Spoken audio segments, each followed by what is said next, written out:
You know what's outrageous? Losing by 31 when you're Ohio State. So nothing we say for outrageous predictions this week can be as outrageous as what happened last week in Iowa City. Tim Bielik, Bill Andis, Doug Lamreese. What is your outrageous prediction, Tim?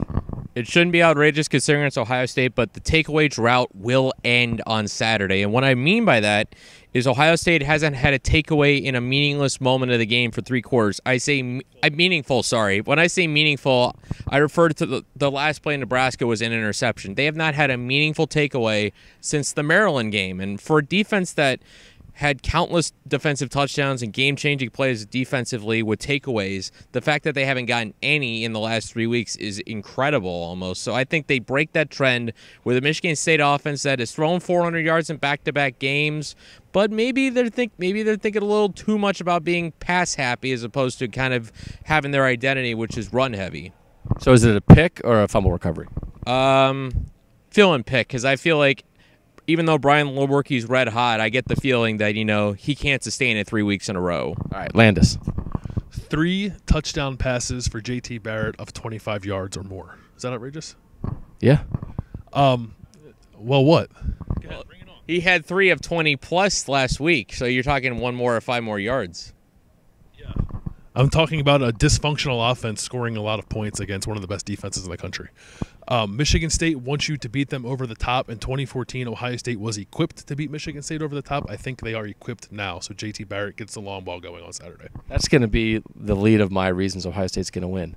My outrageous prediction is 75 carries for J.K. Dobbins. Ooh, bring it up. I think that would be the most carries for an individual running back in the history of football.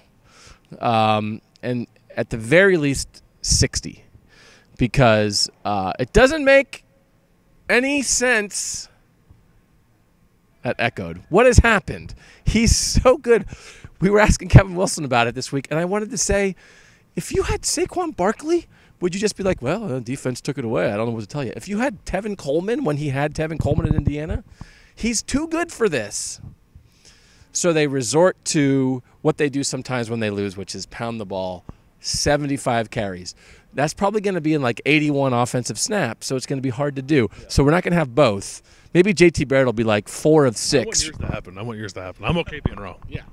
Just literally every snap, they just hand it to J.K. Dobbins in a straight tailback handoff. No read. The read game is gone, and he just averages like 9 yards of carries. You know what they can do? Direct snap. Cut out the middle, man. Yeah. So 75 carries times 9 yards per carry is wait. 79 is like 630. That would more than break the single game rushing record, I think, if memory serves. 675 rushing yards. Okay, and that would be a record? Well, I mean, guys have gotten 400. I don't think anybody's gotten 600. Okay. I'm not going to say he's going to have 675 yards rushing because he might not average quite 9 yards per carry, but 75 carries for J.K. Dobbins. Tim, Bill, Doug, see you Saturday at the Horseshoe.